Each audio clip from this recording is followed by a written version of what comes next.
پانی پانی دے دو رخسانہ، میرا حلق سوکھ رہا ہے۔ پچھلے آدھے گھنٹے سے مسلسل اشفاق صاحب اپنی بیوی رخسانہ کو آوازیں دے رہے تھے، لیکن کوئی بھی ان کی آواز سن کر نہیں آیا تھا۔ گھبراتے ہوئے سینہ مسلتے اشفاق نے جب سامنے لگی گھڑی پر وقت دیکھا تو دن کے 12 بج چکے تھے۔ وہ تو کل رات سے شدید بخار سے تپ رہے تھے۔ انہوں نے تو کل دوپہر کو صرف سوکھی روٹی کھائی تھی۔ پانی کا ایک گلاس ان کے پاس ہی پڑا تھا، جسے گھونٹ گھونٹ پی کر وہ اپنا حلق تر کرتے رہے تھے۔ اس کے بعد تو شاید کوئی ان کے کمرے میں بھی نہیں آیا تھا۔ بھوک سے کمزوری محسوس کر رہے تھے، بدن میں طاقت ہی نہیں رہی تھی کہ اٹھ کر خود پانی کا گلاس بھی اٹھا سکتے۔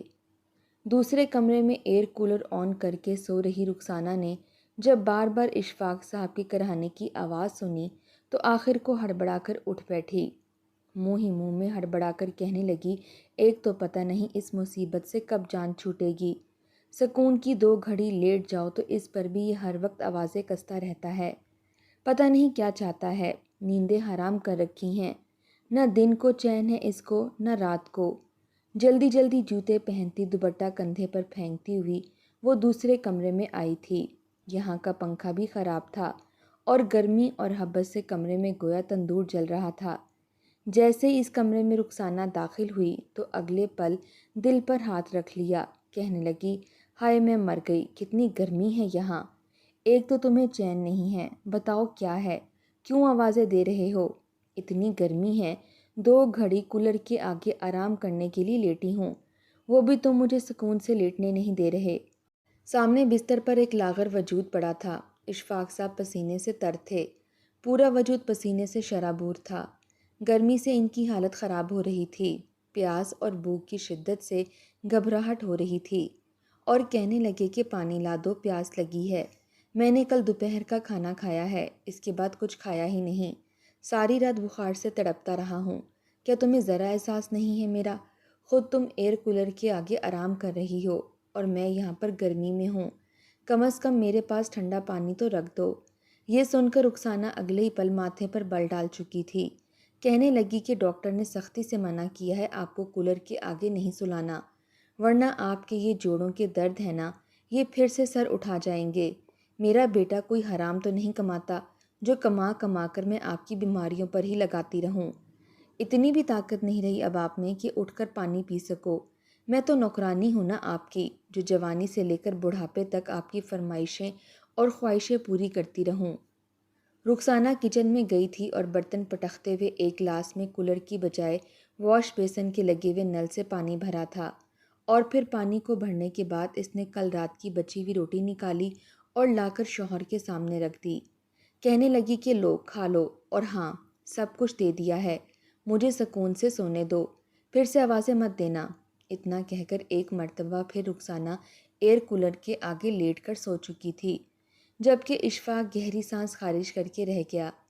دل ہی دل میں اپنے بیٹے کو آواز دینے لگا کہ بیٹا تو کہاں چلا گیا ہے مجھے چھوڑ کر، کاش تو واپس آ جاتا اور اپنی ماں کا رویہ میرے ساتھ دیکھتا، وہ میرے ساتھ جانوروں سے بھی بدتر سلوک کر رہی ہے۔ ارے ایسے تو کوئی اپنے نوکروں کے ساتھ بھی نہیں کرتا جیسے تمہاری ماں میرے ساتھ کر رہی ہے۔ یوں ہی کرتے کرتے اشفاق صاحب سوکھی روٹی منہ میں ڈالتے اور اوپر سے پانی کا گھونٹ بھرتے، ساتھ باسی کھانا کھا رہے تھے۔ انہیں بہت سال پہلے کا وقت یاد آنے لگا۔ اشفاق صاحب نے شروع سے ہی محنت مزدوریاں کی تھیں۔ امیری کیا ہوتی ہے، بلکہ گھی والا پراٹھا کیا ہوتا ہے، ان کو علم نہیں تھا۔ انہوں نے اب تک صرف سوکھی روٹیاں ہی کھائی تھیں۔ بعض دفعہ تو حالات ایسے ہو جاتے کہ لوگوں کے گھروں سے جا کر باسی روٹیاں سوکھی مانگنی پڑتیں اور وہ پانی میں بھگو کر کھانا پڑتیں۔ اتنی غربتوں میں رہ کر اشفاق صاحب آگے بڑھے تھے، جیسے بھی تھے، لیکن اپنی بیوی اور اکلوتے بیٹے کی ہر خواہش پوری کرتے۔ رخسانہ نے صرف ایک ہی بیٹا پیدا کیا تھا جو کہ ان دونوں کے لیے آنکھوں کا تارا تھا۔ بیٹے کا نام سلیم رکھا۔ جب اپنے بیٹے کو بھوک سے بلکتا دیکھتا تو اشفاق صاحب یہی کہتے کہ جس غربت سے میں گزرا ہوں اپنے بیٹے کو کبھی بھی گزرنے نہیں دوں گا، چاہے مجھے پہاڑ بھی کاٹنے پڑے تو میں کاٹوں گا، لیکن اپنے بیٹے کو میں پڑھاؤں گا لکھاؤں گا، تاکہ جن مصیبتوں سے اور غربت کی چکیوں میں پستا رہا ہوں میرا بیٹا ان سب سے نہ گزر سکے۔ اشفاق صاحب سارا دن محنت مزدوری کرتے رہتے، کبھی ٹرک سے بوریاں اتارتے تو کبھی کسی اینٹوں کے بھٹوں پر کام کرنے لگتے، کبھی کسی کان میں جا کر کام کرنے لگتے، تو کبھی کسی ٹرین اسٹیشن پر جا کر بیٹھ جاتے اور لوگوں کا سامان اٹھا دیا کرتے۔ مختصر یہ کہ انہوں نے اپنا وقت ضائع نہیں کیا تھا۔ ایک ایک روپیہ جوڑ کر انہوں نے سلیم کو پڑھایا لکھایا تھا، اور سلیم بھی اپنے ماں باپ کی قربانیوں کو جانتا تھا، اس لیے صرف فیصلہ کر چکا تھا کہ وہ پڑھ لکھ کر اپنے ماں باپ کی ہر خواہش کو پورا کرے گا جس کے وہ حقدار ہیں۔ سلیم کو اشفاق صاحب سے زیادہ رخسانہ سے انسیت تھی۔ وہ اپنی ماں سے بے تحاشا محبت کرتا تھا۔ یوں جیسے تیسے مزدوریاں کر کے سلیم کو پڑھایا لکھایا، اور ایک وقت وہ بھی آیا جب باہر سے اس کے لیے ویزا آ گیا اور وہ اپنے ماں باپ کی ڈھیروں دعائیں لیتا دوسرے ملک چلا گیا۔ سلیم اپنی ماں کے گلے لگ کر کتنی ہی دیر روتا رہا، کہتا رہا تم فکر مت کرو، جتنی بھی پریشانیاں تنگیاں تم نے دیکھی ہیں میں ہر پریشانی تنگی دور کر دوں گا، بس ہمارے برے دن بہت جلد چھپنے والے ہیں۔ اپنے باپ کے سینے سے لگ کر بھی اس نے یہی باتیں کی تھیں۔ کہنے لگا کہ میں آپ کو ایک بہت بڑے گھر کا مالک بنانا چاہتا ہوں، میرا جی چاہتا ہے کہ آپ کے قدموں میں کائنات کی ساری دولت لا کر رکھ دوں اور آپ کو کسی بھی قسم کی پریشانی کا سامنا نہ کرنا پڑے، آپ اپنی سلطنت میں راج کریں۔ اشفاق صاحب نے جب اپنے بیٹے کے منہ سے یہ بات سنی تو آنکھوں میں آئے آنسو روک نہ سکے۔ بیٹے کا ماتھا چوم کر بولے، ارے بیٹا، خدا تمہارے خوابوں کو مبارک کرے اور بہت جلد تمہیں وہ سب کچھ عطا کرے جس کی تم خواہش رکھتے ہو۔ میرا کیا ہے، میں تو تمہیں آرام و وسائل کے ساتھ رہتا دیکھ کر ہی خوش ہوں۔ یوں سلیم دوسرے ملک جا چکا تھا اور وہاں جانے کے بعد اس نے دل لگا کر محنت کرنا شروع کر دی۔ کچھ ہی عرصے میں اس کی نوکری لگ چکی تھی اور وہ لاکھوں میں کمانے لگا تھا۔ جب پہلی مرتبہ فون کر کے اس نے یہ بات بتائی تو رخسانہ اور اشفاق صاحب بہت خوش ہوئے، لیکن اسی شام اچانک اشفاق صاحب کی ٹانگوں میں شدید درد اٹھا۔ رخسانہ سے کہنے لگے کہ مجھے درد کی گولی دے دو، میری ٹانگوں میں شدید درد ہو رہا ہے، اب تو برداشت کرنا بھی مشکل ہو چکا ہے۔ رخسانہ نے اس وقت کچن میں کھیر چڑھائی تھی۔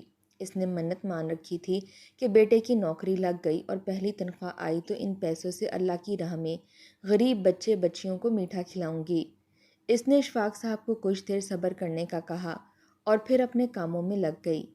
اشفاق نے خود ہی اٹھ کر دوا ڈھونڈ کر لے لی تھی۔ دھیرے دھیرے وقت بدلنے لگا۔ رخسانہ جو بیٹے کی موجودگی میں اپنے شوہر کے ساتھ اپنا رویہ بہتر رکھتی تھی، جی جی کرتی نہ تھکتی تھی۔ جب بیٹے نے بینک میں پیسے بھیجنا شروع کیے تو اس کا رویہ شوہر سے بدلنے لگا۔ اشفاق کی ٹانگوں میں اس قدر درد رہتا کہ درد سے وہ ساری ساری رات ہائے ہائے کرتا رہتا، لیکن رخسانہ کو کوئی پرواہ نہ تھی۔ گھر میں وہ دونوں ہی تھے، کوئی تیسرا موجود نہیں تھا۔ جب درد حد سے بڑھنے لگا اور گھر میں موجود دوائیوں سے اشفاق کو آرام نہ آیا تو پھر اسے ڈاکٹر کے پاس رخسانہ لے گئی۔ جب چیک اپ کروایا گیا تو اس کے جوڑوں میں اچھا خاصا گیپ آ چکا تھا۔ بے احتیاطی کی وجہ سے مسئلہ کافی پیچیدہ ہو چکا تھا۔ ڈاکٹرز نے 1 ماہ تک اشفاق کو مکمل بیڈ ریسٹ بتایا۔ اشفاق صاحب کو بھی کسی طرح کی پریشانی نہ تھی کیونکہ اب بیٹا کمانے والا ہو چکا تھا۔ اگر وہ گھر میں بھی رہتے تو ان کا بیٹا ہر مہینے لاکھوں کما رہا تھا، لیکن ایک بات انہیں اندر ہی اندر کھٹکنے لگی تھی کہ آخر رخسانہ کا رویہ اس قدر بدل کیوں گیا ہے، وہ پہلے تو ایسے نہیں تھی۔ دھیرے دھیرے اشفاق صاحب کی طبیعت مزید بگڑنے لگی۔ ان کی صحت اب پہلے جیسی نہیں رہی تھی۔ رخسانہ بھی اپنے شوہر سے بدلنے لگی تھی۔ پہلے جو وہ ایک کمرے میں رہا کرتے تھے، دھیرے دھیرے دونوں نے اپنا بستر الگ کر دیا۔ اشفاق صاحب اکثر رات کو کھانستے رہتے، کبھی کبھار سردیوں میں ٹانگوں کا درد اس قدر بڑھ جاتا پھر ہاتھ اوپر رکھنے لگتے۔ رخسانہ کی نیند خراب ہوتی تھی۔ آدھی رات کو اٹھ کر وہ اشفاق صاحب سے لڑنے لگتی کہ یہ اچھا ہے سارا دن میں سو نہیں پاتی، آپ کی خدمتوں میں لگی رہتی ہوں، گھر کے کام کاج مجھے دیکھنے ہوتے ہیں، اور پھر رات کو جب سونے کے لیے 2 گھڑی لیٹوں تو پھر آپ کی ہائے ہائے شروع ہو جاتی ہے، میری زندگی تو آپ نے برباد کر کے رکھ دی ہے۔ پہلی مرتبہ جب اشفاق نے اپنی بیوی کے منہ سے یہ الفاظ سنے تو وہ بے یقینی سے رخسانہ کو دیکھنے لگا، کہنے لگا کہ اچھا، میرے کھانسنے سے تمہیں الجھن ہوتی ہے، تمہاری نیندیں خراب ہوتی ہیں، میں تو سمجھ رہا تھا کہ مجھے تکلیف میں دیکھ کر تم بھی تکلیف میں ہوگی اور میرے ساتھ میری اس تکلیف میں میرا ساتھ دو گی، لیکن تمہیں تو میری بیماری اکتا رہی ہے۔ جواب میں رخسانہ کچھ نہیں بولی تھی۔ اشفاق دھیرے دھیرے اٹھ کر دوسرے کمرے میں جا کر لیٹ گیا اور رخسانہ نے اسے روکنے کی کوشش تک نہیں کی تھی۔ جسمانی تکالیف تو اپنی جگہ تھی، لیکن جو دل پر اذیتیں رخسانہ کی وجہ سے اشفاق صاحب کو پہنچ رہی تھیں، وہ گھبرانے لگے تھے کہ کہیں رخسانہ مزید بدلتی ہی نہ چلی جائے۔ اشفاق صاحب کی ساری جوانی محنت مزدوریوں میں گزر گئی تھی۔ ان کی عمر اس وقت صرف 7 سال تھی جب پہلی مرتبہ انہوں نے مزدوری کرنی شروع کی۔ سڑکوں سے پتھر اٹھا کر ایک جگہ سے دوسری جگہ پہنچاتے اور پھر مزدوروں کی مدد کیا کرتے۔ اس عمر سے لے کر پھر 40 سے 45 سال تک کو مسلسل مزدوری بھی کر کے آئے تھے، جس کا اثر اب ان کے وجود پر ہو رہا تھا۔ ان سے تو اب زیادہ چلا بھی نہیں جاتا تھا۔ بخار تھا کہ ان کے وجود میں سرایت کر چکا تھا۔ اپنے بیوی کو بدلتا ہوا دیکھ کر وہ یہ دعا کرتے کہ کاش میرے اللہ تو مجھے بیٹے کے ساتھ ساتھ ایک بیٹی بھی عطا کر دیتا۔ بیوی نہ سہی تو میری بیٹی ہی ہوتی جو میرا خیال رکھ دیتی۔ میں تو بس اس دنیا میں اکیلا رہ چکا ہوں۔ سلیم شروع میں جب بھی کال کرتا تو اپنے ابا سے بات کیا کرتا تھا۔ بعض دفعہ تو آنکھوں میں آنسو بھی آ جایا کرتے، لیکن پھر اپنے آپ پر قابو پا جاتا۔ اس نے اپنے بیٹے کو اس کی ماں کے رویے کے بارے میں نہیں بتایا تھا۔ ابھی تک لاکھوں روپے اکاؤنٹ میں آ چکے تھے، لیکن ان لاکھوں میں سے 10 روپے بھی رخسانہ نے لا کر اشفاق صاحب کے ہاتھ پر نہیں رکھے تھے۔ وہیں اس روز بیٹے کی کال آئی تو اپنے ابا سے بات کرتے ہوئے کہنے لگا کہ ابا، میں تو آپ کی جیب پیسوں سے بھری ہوئی دیکھنا چاہتا ہوں۔ دکھائیں کتنے پیسے رکھے ہیں آپ نے اپنی جیبوں میں۔ میری تو یہ خواہش تھی کہ آپ بس عیش کریں۔ عیش؟ اتنا سننا تھا کہ پورے وجود میں ایک سنسنی سی دوڑی تھی۔ سامنے رخسانہ کھڑی ہڑبڑا چکی تھی، جبکہ اشفاق صاحب فوراً بات بدلتے ہوئے کہنے لگے کہ ارے بیٹا، میں تو اب ہر وقت گھر پر ہی رہتا ہوں، باہر سودا کر کے آنے کی بھی ہمت نہیں ہوتی۔ میں ان جیبوں کو بھر کر کیا کروں گا؟ اللہ پاک تمہیں بس ترقی دے۔ اگر ہو سکے تو پاکستان چکر لگانا۔ تمہاری کمی بہت محسوس ہوتی ہے۔ اس سے پہلے کہ کوئی راز اشفاق صاحب کے منہ سے نکل جاتا، رخسانہ نے فوراً سے فون لے لیا تھا اور پھر سختی سے تنبیہ کر دی کہ خبردار کسی بھی طرح کا کوئی راز بیٹے کو بتانے کی کوشش کی تو، ورنہ اچھا نہیں ہوگا۔ وقت بڑی تیزی سے سفر کرنے لگا تھا۔ پرانے گھر کو نئے سرے سے تعمیر کر دیا گیا تھا، جبکہ اشفاق صاحب کی طبیعت اس قدر خراب ہونے لگی، اوپر سے بیوی کا رویہ دیکھ دیکھ کر وہ بالکل ہی خود کو مریض سمجھنے لگے تھے۔ ایک وقت وہ بھی آیا جب رخسانہ نے اپنے شوہر کو کہہ دیا کہ بلا وجہ ہی تم نے اس کمرے میں ڈیرا جما کر رکھا ہے۔ یہ کمرہ بڑا ہے، ہوادار ہے، اسے میں اپنے بیٹے کے لیے ٹھیک کروں گی، سجاؤں گی۔ تم ایسا کرو کہ تب تک سٹور روم میں رہنا شروع کر دو۔ ویسے بھی ساری رات تم نے کراہنا ہی ہوتا ہے، سوتے تو تم ہو نہیں، الو کی طرح جاگتے رہتے ہو، اس لیے وہی سٹور روم میں ہی جا کر بیٹھے رہنا۔ یہ سن کر اشفاق صاحب خاموش تھے اور روم کی چارپائی سٹور روم میں شفٹ ہو گئی، جو کہ بالکل بند کمرہ تھا اور راہداری بھی ایک جانب کو بنی ہوئی تھی۔ کھڑکی کا دور دور تک نام و نشان نہیں تھا۔ ان کا دم اس کمرے میں گھٹنے لگا۔ کہنے لگے یہاں پر گھر میں اور کمرے موجود ہیں، مجھے وہاں پر لے جاؤ، اتنا بڑا گھر ہے میرے بیٹے کا، سٹور روم میں کیوں میری چارپائی رکھ دی ہے؟ یہاں میرا دم گھٹتا ہے۔ اتنا سننا تھا کہ رخسانہ جو بولی سن کر اشفاق صاحب کے منہ کو تالا لگ چکا تھا۔ کہنے لگی کہ اچھا، ساری زندگی مجھے ایک کمرے میں رکھ کر گزارا کروایا، تب میرا بھی یوں ہی دم گھٹتا تھا، لیکن تب تو مجھے بڑی باتیں سنایا کرتے تھے کہ یہاں پر گزارا کرو، خود ساری زندگی تم نے جھونپڑیوں میں گزار دی ہے، اور اب یہ کمرہ جو تمہاری اس جھونپڑی سے بھی بڑا ہے، اس میں تمہیں گھٹن محسوس ہوتی ہے۔ رخسانہ تو بھول ہی چکی تھی کہ اس گھر میں اس کا شوہر بھی موجود ہے۔ اپنی سہیلیوں اور رشتہ داروں کو بلا کر گھر میں بٹھائی رکھتی، باتوں میں لگی رہتی، اپنے میکے سے سب کو بلاتی، دعوت کرتی اور اشفاق صاحب سٹور روم میں سنتے رہتے تھے۔ رخسانہ بیٹے کی دولت پر عیش کر رہی تھی۔ یہ دیکھ کر اشفاق صاحب بہت رویا کرتے تھے۔ ابھی بھی وہ سوکھی روٹی بڑی مشکل سے ان کی حلق سے گزرتی تھی۔ پانی پی کر انہوں نے اپنا پیٹ بھرا، لیکن دوبارہ رخسانہ نے پلٹ کر سٹور روم میں بھی نہیں دیکھا تھا کہ اشفاق صاحب زندہ بھی ہیں یا مر گئے۔ اسے تو شاید ان سب سے فرق ہی نہیں پڑتا تھا کہ اس کا شوہر زندہ رہے یا مر جائے۔ صبح تقریباً 10 بجے کا وقت تھا جب دروازے پر دستک ہوئی۔ رخسانہ اس وقت کچن میں موجود اپنے لیے ناشتہ تیار کر رہی تھی اور ساتھ کہہ رہی تھی کہ رات کی روٹی پڑی ہے، اسے اشفاق کھا لے گا، ویسے بھی بچی ہوئی روٹی ضائع ہونے سے تو بچ جائے گی۔ یہی سوچتے ہوئے وہ چائے بنانے ہی لگی تھی کہ جب دروازے پر دستک سن کر وہ باہر آئی۔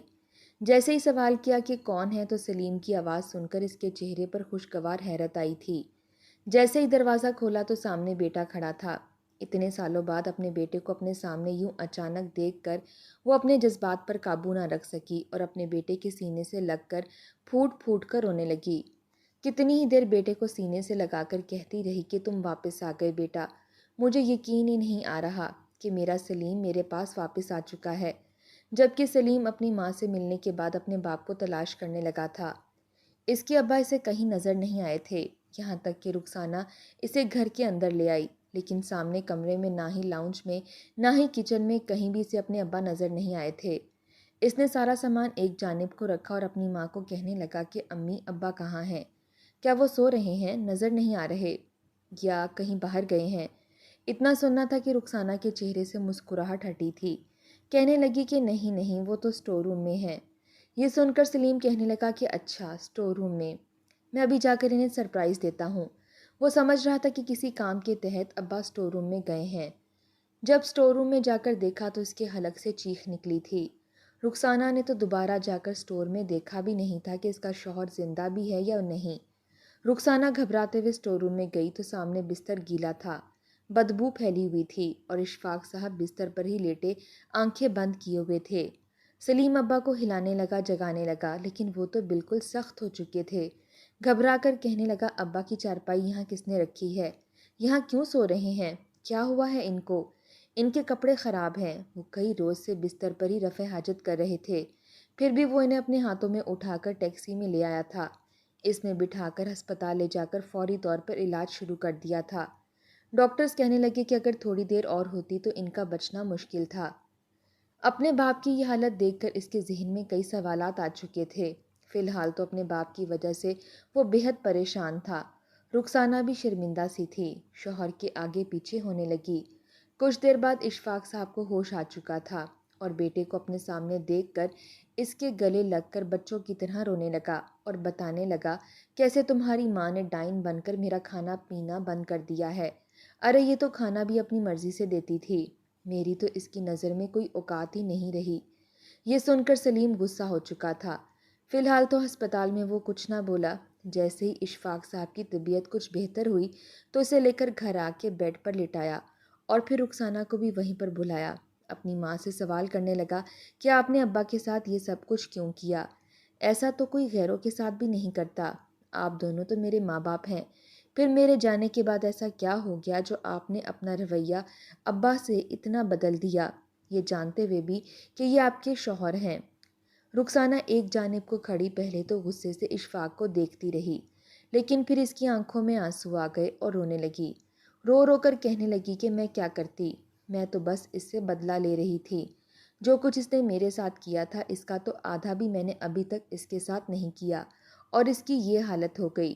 تمہارے سامنے رونے لگا ہے اور میری شکایتیں لگانے لگا ہے، لیکن میں بھی تو تھی، میں تو سارے شکوے شکایتیں کسی سے کر بھی نہیں پائی، ساری رات روتے ہوئے گزر جاتی تھی۔ رخسانہ کہنے لگی تم جانتے ہو بیٹا تمہارا باپ کس قدر ظالم تھا۔ شروع میں میری شادی ہو کر جب سسرال میں آئی تھی، تمہارے ابا صرف اور صرف اپنی ماں اور بہنوں کی باتیں سنتے تھے، انہیں اپنے ماں باپ اور بہنوں سے بڑھ کر کوئی تھا ہی نہیں، اور مجھے بھی یہ کہا تھا کہ کچھ بھی ہو جائے میری ماں اور بہنوں کے خلاف کوئی بات نہ کرنا۔ میں نے سر جھکا دیا، ابھی میرے ہاتھوں کی مہندی بھی نہیں اتری تھی کہ پورے گھر کی ذمہ داری میرے کندھوں پر آ گئی۔ میں چپ چاپ سارے کام کرنے لگی۔ کچھ ہی روز بعد مجھے بھی یہ فخر مل گیا کہ میں حاملہ ہو چکی ہوں، لیکن پھر بھی کسی کو مجھ پر رحم نہ آیا، سارے کام مجھ سے ہی کروائے جاتے۔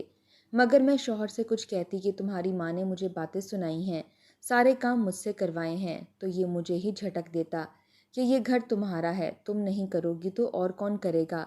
میری بہنیں تو اس گھر میں چند دن کی مہمان ہیں، کل کو ان کی شادی ہو جائے گی تو یہ اپنے گھروں کی ہو جائیں گی۔ ایک روز جب میں نے اپنی خراب طبیعت کی وجہ سے ساس کا کہنا نہ مانا اور انہیں دن کی روٹی نہ بنا کر دی تو انہوں نے اپنے بیٹے سے کہہ کر مجھے بہت مروایا تھا، ڈنڈے سے مجھے پیٹتی رہیں۔ پھر جب شام کو اشفاق صاحب گھر آئے تو میری حالت اس قدر خراب تھی، مجھے تو لگ رہا تھا کہ میرا بچہ ضائع ہو چکا ہے، لیکن میرے بتانے سے پہلے ہی میری ساس اور نندے اشفاق صاحب کے کان بھر چکی تھیں۔ بجائے میری حالت پر غور کرنے کے وہ مجھے مارنے لگے، میرے پیٹ پر لات ماری، جس سے میری پہلی اولاد دنیا میں آنے سے پہلے ہی مجھے چھوڑ کر چلی گئی۔ پھر جب تم پیدا ہونے والے تھے تب جا کر میرے شوہر کو کچھ عقل آئی تھی۔ ان کی بہنیں اپنے گھر کی ہو چکی تھیں اور یہ گھر اب تمہارے چھوٹے چاچو کا تھا، اس لیے اور جگہ لے کر وہاں پر تمہارے دادا نے گھر تعمیر کروایا، اور یوں اشفاق صاحب مجھے اس گھر سے لے کر اس گھر میں لے آئے تھے۔ جب ماں اور بہنوں کا سایہ سر سے ہٹا تو میرے شوہر کا رویہ میرے ساتھ ٹھیک ہو گیا، لیکن جس طرح کی اذیتیں اور درد میں سہتی رہی، بھوکی پیاسی رہتی رہی، وہ سب کچھ میرے ذہن میں یوں ہی نقش ہے۔ ابھی تو میں نے وہ سب کچھ کیا بھی نہیں تھا اور ان کی یہ حالت ہو گئی۔ مجھے تو بس بدلہ چاہیے تھا۔ جن تکلیفوں سے میں گزری ہوں، ان تکلیفوں سے میں ان کو بھی گزارنا چاہتی تھی۔ یہ سن کر سلیم ہکا بکا اپنے ماں باپ کا چہرہ دیکھنے لگا۔ سلیم کہنے لگا کہ یقیناً ابا آپ سے اس رویے کی معافی بھی مانگ چکے ہوں گے، پھر آپ بیٹے کا سہارا محسوس کرتے ہی اپنے شوہر کے ساتھ اس طرح کا رویہ کیسے رکھ سکتی ہیں؟ میں آپ سے اس بات پر ناراض ہوں، لیکن آپ اپنی ہستی بستی زندگی کیوں برباد کر رہی ہیں؟ سلیم نے اپنی ماں کو سمجھایا تھا اور شاید اپنے شوہر کی یہ حالت دیکھ کر تھوڑا بہت احساس تو رخسانہ کو ہو ہی چکا تھا۔ دھیرے دھیرے اس نے اپنا رویہ اشفاق صاحب کے ساتھ بہتر کر لیا اور دونوں کی زندگی میں خوشیاں واپس لوٹ آئیں۔